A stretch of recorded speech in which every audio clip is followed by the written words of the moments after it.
Tapi, aku melihat kain putih yang tadi kupegang, kini mempunyai rambut panjang yang membelakangiku. Tak ada wajah, tangan, kaki, berayun di tali seperti terkena angin.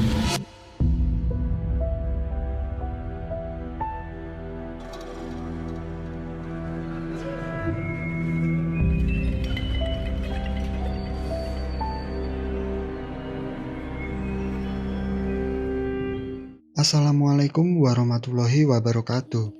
Kembali lagi di ARC Horror Story. Apa kabar kalian? Semoga selalu diberi kesehatan. Pada kesempatan kali ini, saya akan membacakan kisah yang dialami oleh Kak Baru Indra. Kisah mistis yang Kak Baru Indra alami terjadi di saat Kak Baru Indra harus tinggal 30 hari seorang diri di rumah kos. Nah, sebelum aku melanjutkan kisahnya, aku mau ngingetin dulu nih buat teman-teman yang belum subscribe, silahkan subscribe dan tekan tombol loncengnya sebagai bentuk dukungan kalian. Dan agar kalian tidak ketinggalan episode-episode selanjutnya dari channel ARC Horror Story. Bagaimana kisah dari Kak Baru Indra? Kita simak ceritanya. Dan pastikan jangan mendengarkan sendirian.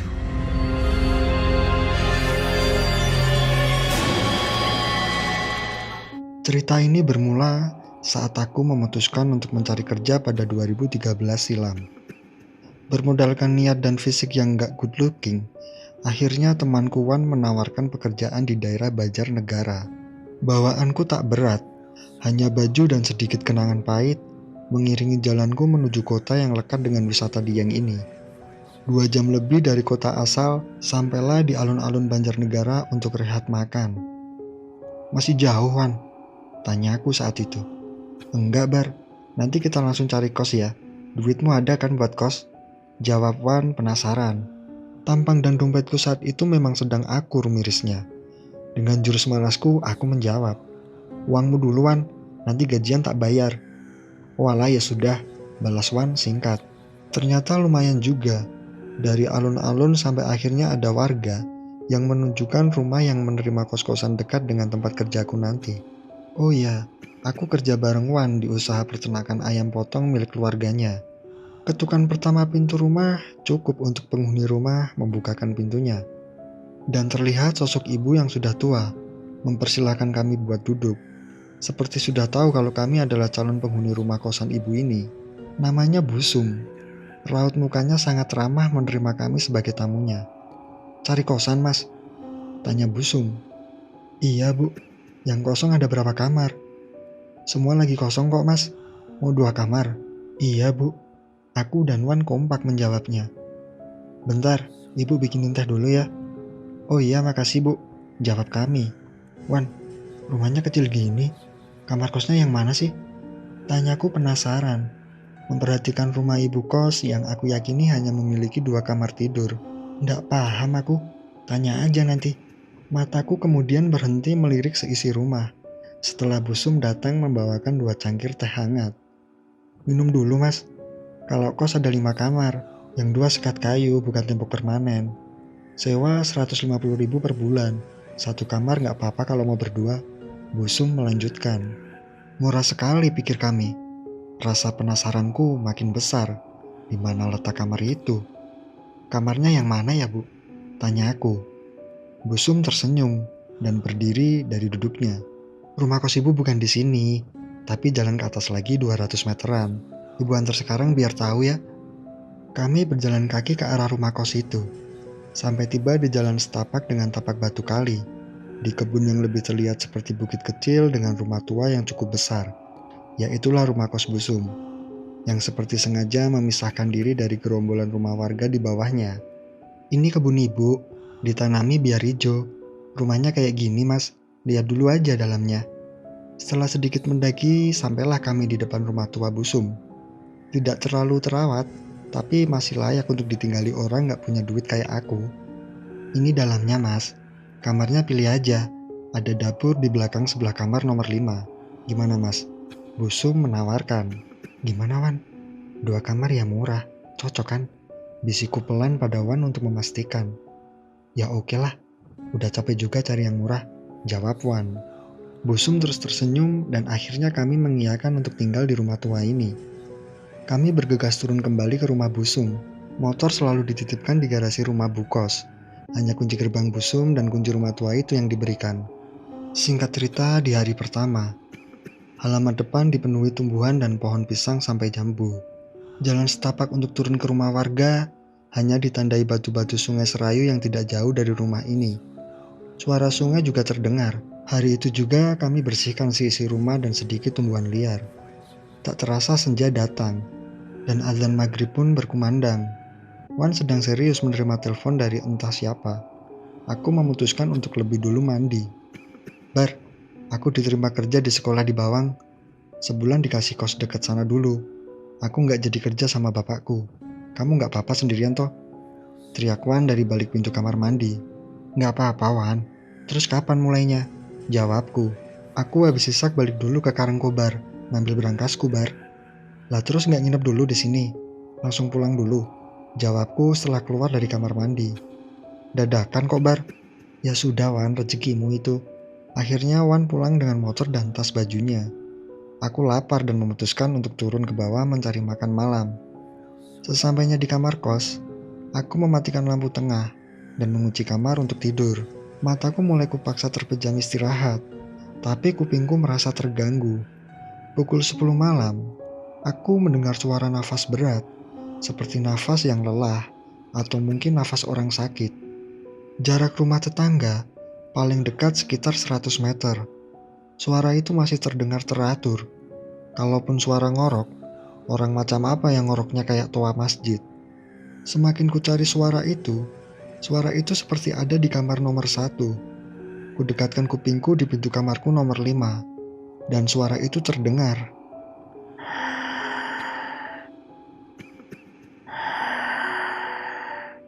Saat itu pikiranku mulai menerka-nerka penasaran. Mulai samar, tapi cukup lama, sampai suara itu berhenti dan hilang. Dan sekembalinya berselimut, aku sampai tak sadar tertidur pulas malam itu. Sekarang tiba di hari kedua.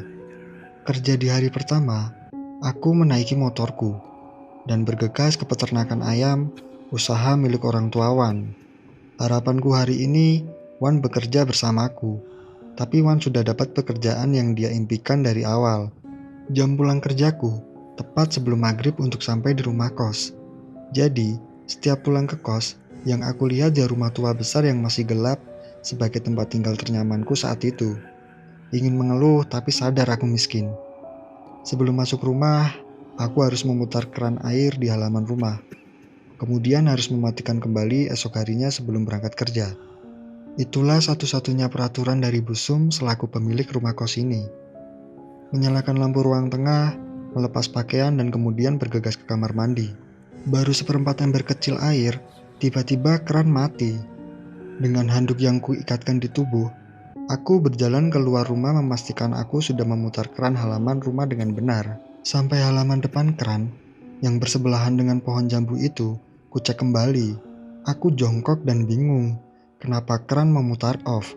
Perasaanku, tadi aku sudah memutar ke arah on. Sekeliling pemandangan hanya pohon pisang, kelapa, dan sedikit pohon singkong yang ditanam ibu kos. Kuputar kembali keran itu lalu ku berdiri bergegas melanjutkan mandi. Baru satu langkah, aku merasa ada yang mengawasi dari balik batang besar pohon pisang yang sedang berbuah.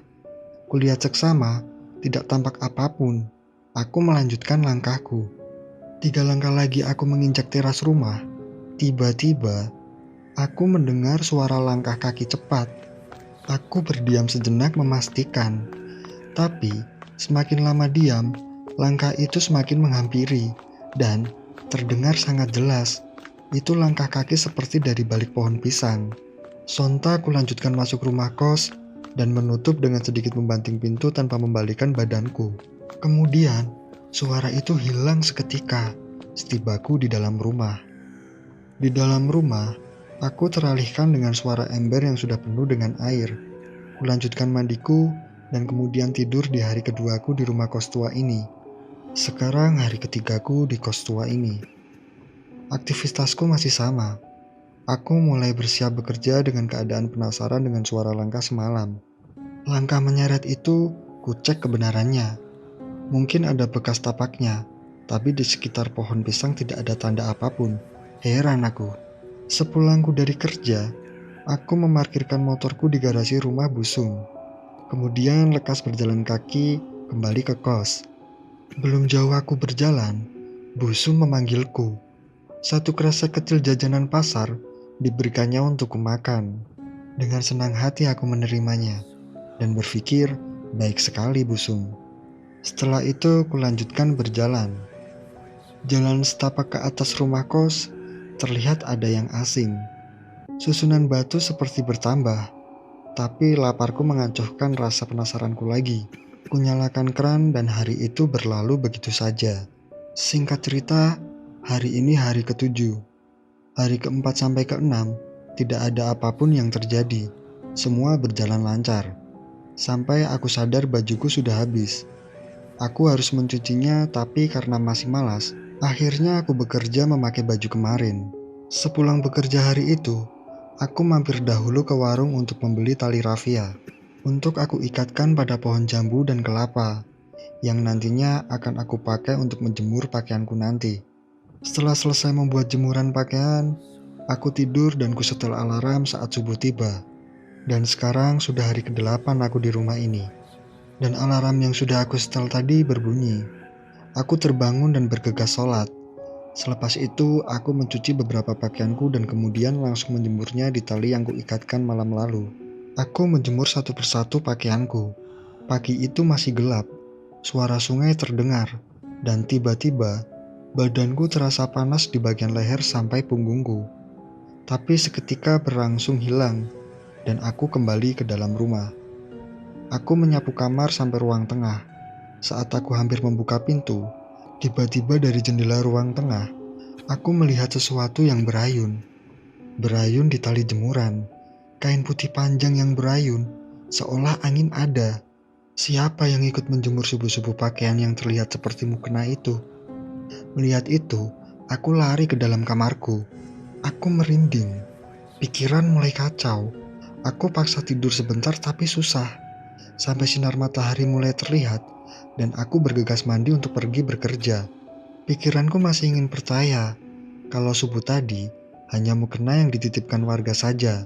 Tapi setelah pintu rumahku buka, kain itu sudah tidak ada. Pakaianku juga masih basah. Entahlah sosok apa yang kulihat tadi. Hari ini pekerjaanku tidak terlalu banyak. Bosku menyuruhku untuk pulang lebih awal, tepatnya pukul 2 siang. Tidak berpikir lama aku bergegas pergi. Kali ini perutku minta diisi. Dengan motorku yang sudah minta diservis, aku pergi ke pusat kota. Tepat di kedai bakso favorit warga Banjarnegara, aku memarkirkan kendaraanku. Aku pesan satu mangkok dan es teh manis. Ponselku berdering. Mamaku menelpon. Assalamualaikum mas. Waalaikumsalam mak. Kami berbincang saling bertanya kabar. Kutanyakan masakan mama apa kala itu. Kemudian mamaku seolah tahu aku sedang terganggu. Mas, banyak doa. Jangan melawan kalau ada yang ngeganggu. Jangan berantem. Sabar aja. Mama doakan selamat. Ya mak, amin. Jawabku singkat. Semangkuk bakso yang datang menghampiri mengakhiri percakapanku. Setelah selesai memakan bakso, aku kembali ke kos. Pukul 4 sore aku sudah sampai di kamar kos. Kos kamar nomor 5. Kamar kos dengan ukuran paling kecil, tapi paling dekat dengan dapur dan toilet. Untuk sendiri di rumah ini, kamar nomor 5 adalah suatu kamar yang pas bagiku. Lelah, kenyang, rebahan, dan mendengarkan radio dari ponselku adalah cara terbaik untuk cepat tidur. Aku tertidur pula sore itu, dalam keadaan belum ganti baju dan mandi. Malam itu sunyi sekali, bahkan hewan malam tidak terdengar sama sekali. Entahlah, hanya suara angin malam yang kudengar malam itu. Sampai tiba-tiba, suara lain ikut hadir dalam satu sunyi yang benar hening malam itu. Serak, serak. Suara sapu lidi di ruang tengah sedikit membangunkan tidurku. Aneh, padahal headset masih menancap di kupingku. Tapi, kenapa suara radio mati dan bisa-bisanya terbangun karena suara janggal itu? Serak, serak, serak. Suara itu berhenti. Kulihat jam dinding menunjukkan pukul 18.40 malam. Aku kelalaian untuk sholat maghrib. Dengan cepat, Aku ke halaman depan menyalakan keran dan sholat. Singkat cerita, malam semakin larut. Jam sudah menunjukkan jam 10 malam. Aku masih belum bisa tidur. Mungkin tidur soreku cukup untuk mataku melek sampai subuh datang. Kucoba terus terpejam dan aku menyerah. Kubuka pintu kamar dan duduk di kursi plastik satu-satunya di ruang tengah. Di situ aku memandangi seisi rumah. Kamar 1 dan 2 adalah kamar yang cukup besar. Kamar 3 dan 4 adalah satu kamar yang disekat dinding partisi kayu. Sedang kamarku nomor 5 di ujung bersebelahan dengan toilet dan dapur. Kurasa kamarku itu bukan kamar privilege, tapi kamar pembantu. Sekarang sudah jam 11 malam. Suhu mulai terasa dingin. Mataku masih awet tidak mengantuk. Air mataku mengandung formalin sepertinya. Selain bermain game gak jelas, aku juga sesekali chat dengan beberapa kenalanku di sosial media. Sebagian kenalanku ini bekerja di suatu PT perusahaan. Sungguh gabut malam itu, sampai tiba-tiba lampu ruang tengah berkedap-kedip seperti mau mati. Pikirku, mungkin tombolnya kurang dalam kupencet. Saat beranjak dari kursi, tiba-tiba belakang leherku dingin sekali, seperti habis ditiup, dan lampu ruang tengah mati, dan tidak ada siapapun. Sampai di balik gorden, mataku melihat ada seperti sosok yang diam tidak bergerak. Rambutnya panjang. Cahaya dari lampu warga di halaman rumah membuatku bisa melihat sedikit bayangan hitam itu. Kuperhatikan lagi dan lagi, lampu kembali menyala, dan sosok itu hilang. Bayangan pohon jambu kah itu tadi? Entahlah, badanku gemetar. Kumatikan senter ponselku, aku kembali ke kamar, dan persetan dengan mata yang masih segar. Aku berselimut, memejamkan mata dan tak sadar aku tertidur. Dan sekarang sudah hari ke-9. Dering notifikasi ponselku berbunyi.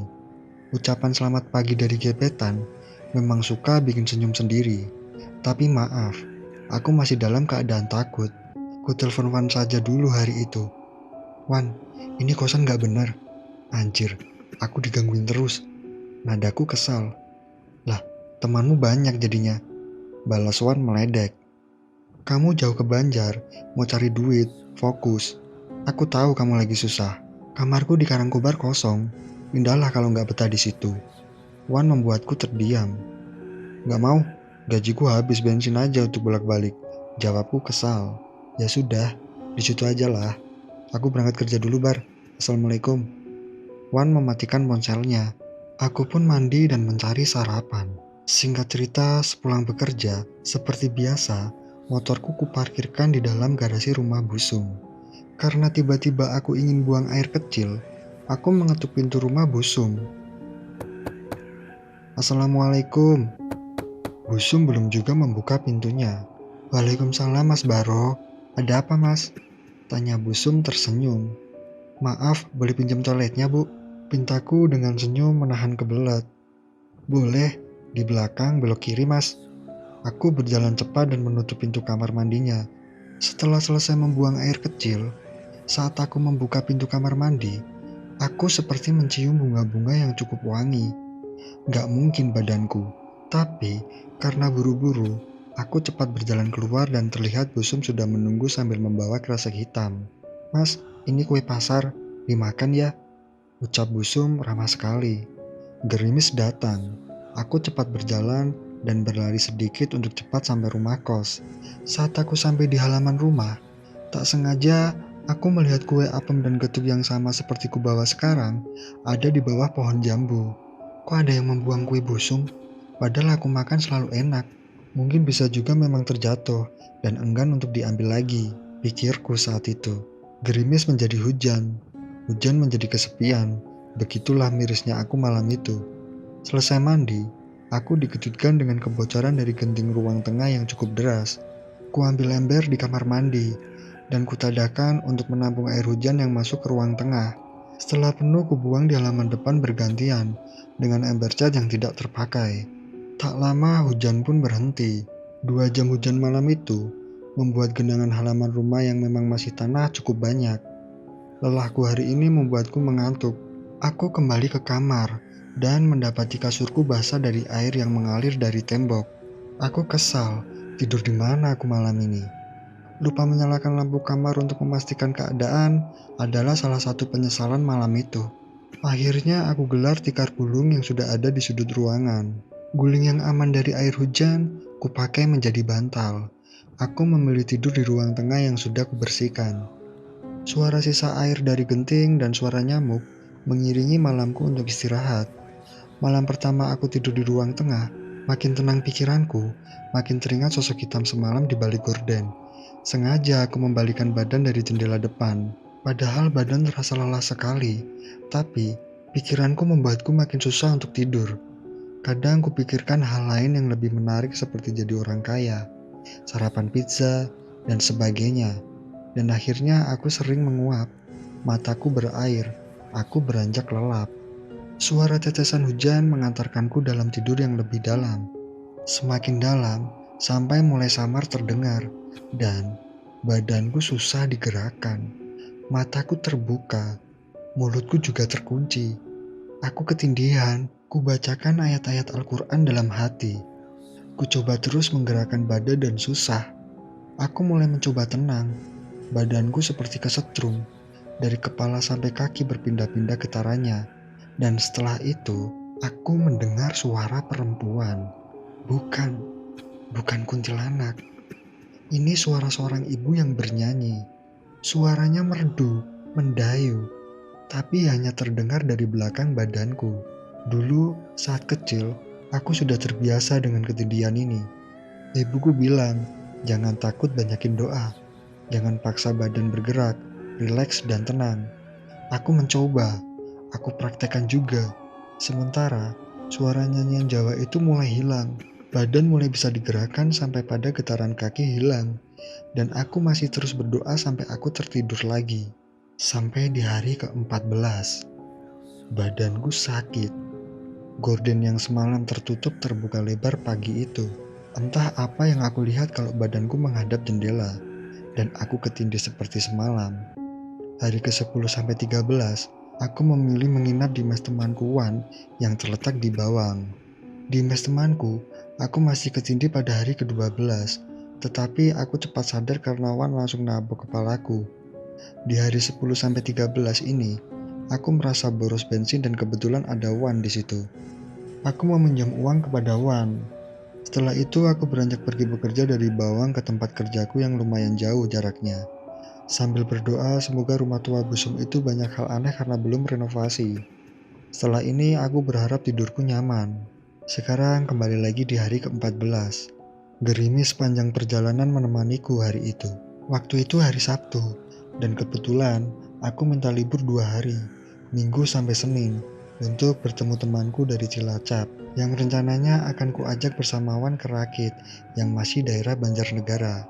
Di Rakit, kami akan menginap di rumah kakek Wan, yang rencananya akan kami jadikan tempat untuk bakar-bakaran ikan dan ayam. Toh, kamu sama cewekmu jadi kesini? Percakapanku bersama Tova lewat ponsel menemani makan siangku saat break bekerja. Jadi, Bar, aku bawa apa?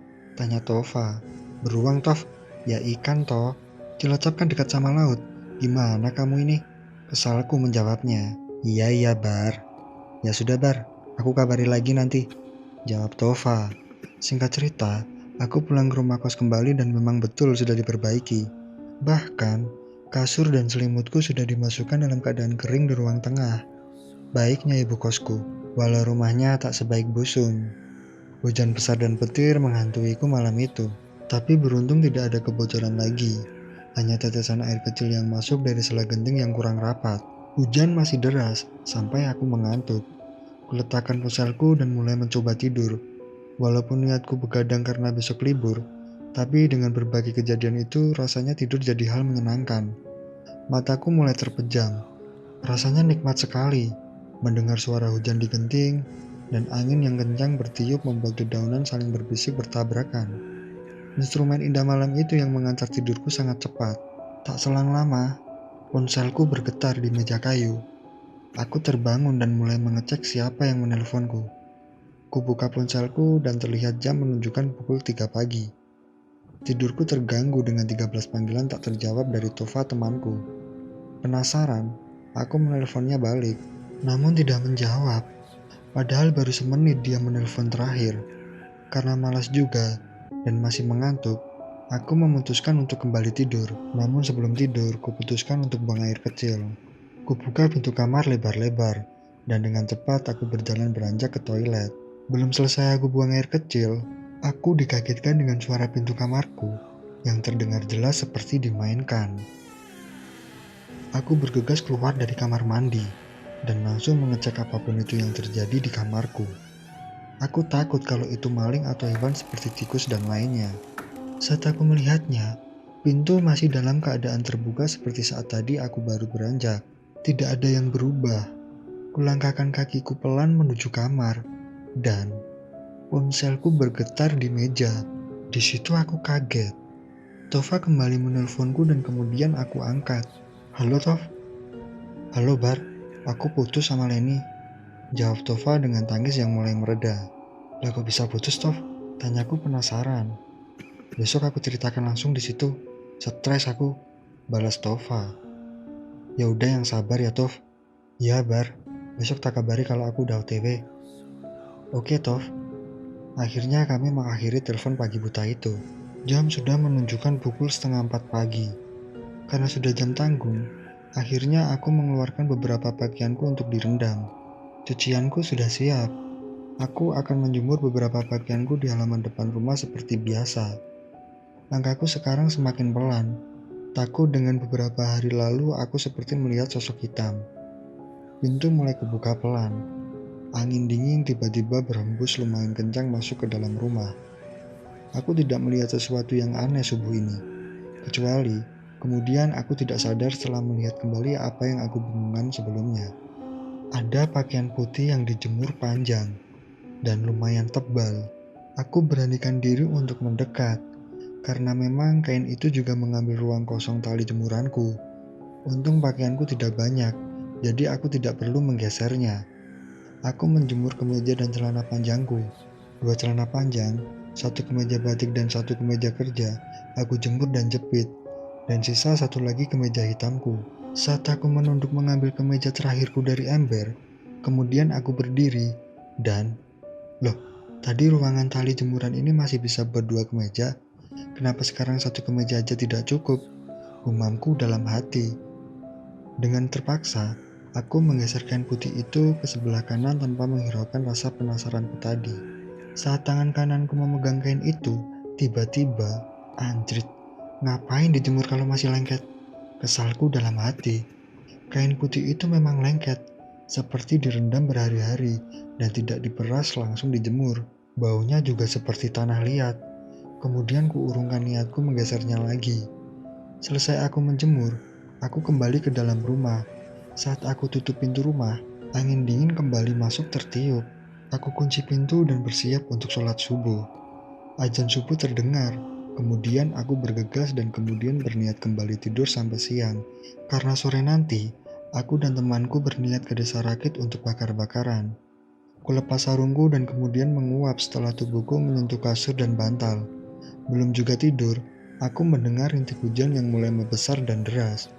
Hujan di saat aku baru saja menjemur pakaianku. Aku bergegas berlari untuk menyelamatkan cucianku di halaman depan rumah. Saat aku membuka kunci pintu rumah dan menariknya, rasanya seperti ada yang menahannya dari luar. Aku kunci kembali dan membukanya karena mungkin error pikirku. Ternyata benar bisa membuka. Tapi saat pintu terbuka setengah, aku menyesal membukanya.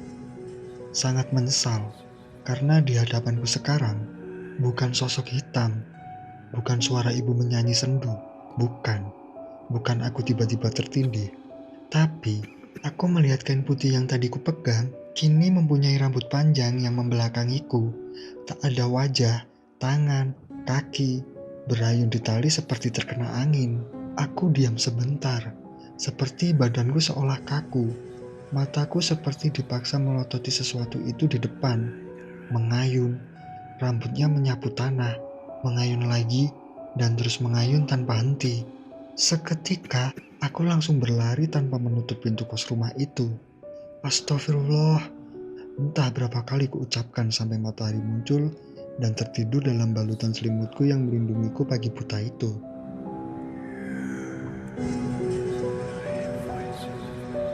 Itu dia teman-teman, pengalaman yang dialami oleh Kak Baru Indra saat tinggal 30 hari seorang diri di rumah kos. Tapi kisah dari Kak Baru Indra ini belum selesai ya teman-teman. Jadi pantengin terus ARC Horror Story untuk episode selanjutnya. Terima kasih buat teman-teman yang sudah mampir ke channel ARC Horror Story. Jika kalian suka dengan ceritanya, silahkan like, share, dan komentar ya. Jangan lupa juga untuk subscribe dan tekan tombol loncengnya sebagai bentuk dukungan kalian di channel ini dan agar teman-teman tidak ketinggalan episode-episode selanjutnya. Sampai jumpa di cerita horor selanjutnya. Assalamualaikum warahmatullahi wabarakatuh.